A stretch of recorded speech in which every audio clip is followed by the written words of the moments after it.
Welcome back to the Crypto Ski Conversation. This one's going to be a very short video. I just want to cover the big topic that's going around Twitter right now. It says fears of Terra Luna style collapse of the FTX native token FTT as Binance liquidates its holdings.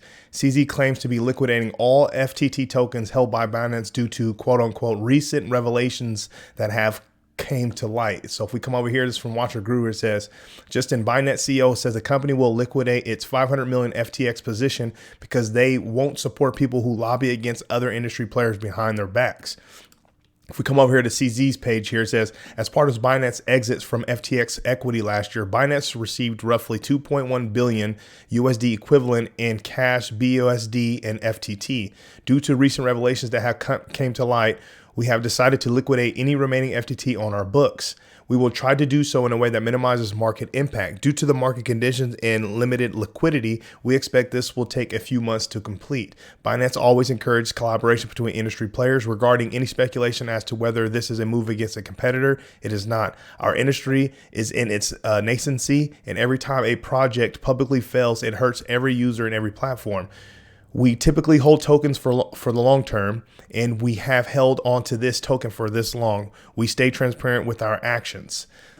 So, and then coming over here, he put up another one here. It says, liquidating our FTT is just post-exit risk management, learning from Luna.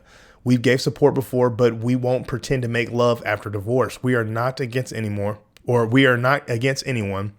but we won't support people who lobby against other industry players behind their backs.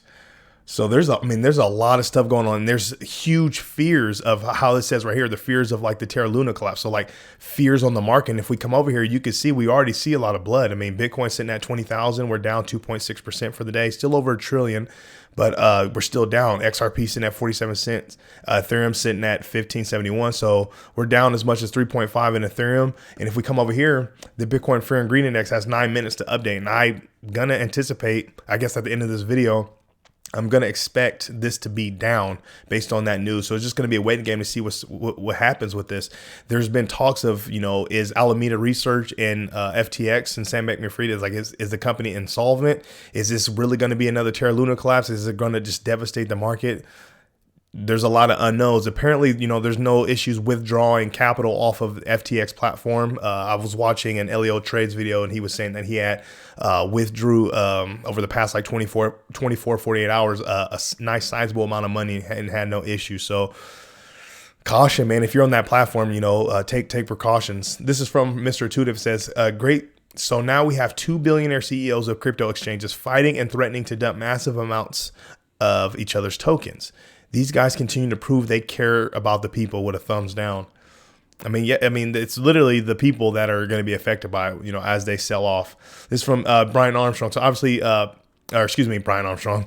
Ben Armstrong from Big Boy Crypto says, everyone is waiting to hear me say, quote, I told you so about FTX being rumored to be insolvent. I'm actually not going to do that. I certainly urge people to close their FTX accounts, but not because they're insolvent. Do what you have to do to withdraw funds. Certainly red flags here, but I do not believe that FTX will end up harming customers. In December, FTX will complete the Voyager deal and be fine again. Certainly don't want customers losing money on another exchange, even if it harms Sam Bankman-Fried's reputation and more. So obviously, he's been speaking out very loudly about FTX and Sam Bankman-Fried's narrative and what they're trying to do with his agenda. So, he's obviously taken, I would say the high road here and not, just blatantly, dogging them, based on the information and this rumor that's been happening. It's just going to be a waiting game to kind of see what happens. Johnny Dean said something as well. He's responding to Gabriel Sharpio here. Says, feels like people want FTX to be insolvent and are trying to cause a bank run. Would be another major political regulatory black eye for the industry. And then John Dean says, people like Elizabeth Warren and Brad Sherman, Gary Gensler want this to happen. They want carnage so they can protect us from further carnage. Absolutely. This plays right into their narrative and it falls right into their laps. And absolutely, this is something that they want. And I wouldn't be surprised if they're actually pushing that agenda, in the background. So now on switching back to some Ripple and SEC stuff. This is from Jeremy Hogan. It says, why the SEC cannot meet its burden, at least one element of the Howey test. So he's responding to John Deaton's tweet thread that we covered in our previous video. It says XRP holders made a huge difference. So he's talking about like in the amicus briefs, how they pretty much I would say you could just say expelled the use of the SEC's so-called expert witness in regards of, them saying that they can prove that XRP investors were under a contract, quote unquote, with Ripple in regards of, relying on them to increase the value of the asset, which has been just dispelled and debunked like to no other. So that's what he's responding to. And it says, in order to win a summary judgment, the SEC has to do two things. One, prove every element by the greater weight of the evidence. And two, prove that there is no genuine dispute of the material fact. So he comes out here and says, looking at the expectation of profits based on efforts of others prong, what do we see? First, the SEC's sole evidence is statements from Ripple and a handful of purchasers about Ripple's involvement in the price of XRP. It abandoned its expert witness on this issue, and that's what I just said. He continues, Ripple counters the SEC with its own expert witness who correlates XRP price action with market forces, especially since 2018.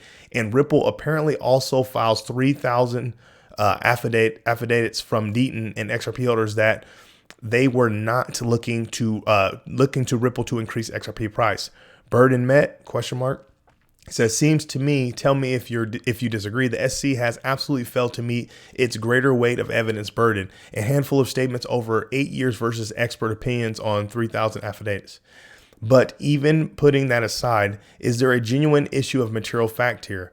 Ripple has submitted direct, hard evidence that a reasonable XRP purchaser was not relying on Ripple to increase price. I don't see how the judge ignores that evidence and grants summary judgment on this prong of the test.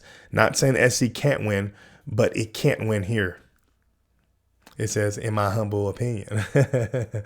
Yeah, the SEC is, man, they got their hands full here. They're completely backed into the corner with literally very little to none as in strength and power within, within litigation right now. So it's going to be kind of interesting to see what they kind of try to pull out of their butts from here on out. But it's just a waiting game. Hopefully nothing turns out, with this whole FTX stuff, and hopefully, they're not insolvent and the market doesn't, take a fat crash from it. And hopefully, prices hold up strong, because there's going to be a lot of people affected if that's the case. But that's what I have for you. Make sure you come to the Crypto is Key Conversation YouTube channel. Subscribe, follow us on Twitter at Crypto is Key 1. I really appreciate you guys' support, and I genuinely mean that. With all that being said, stay strong out there. Be safe.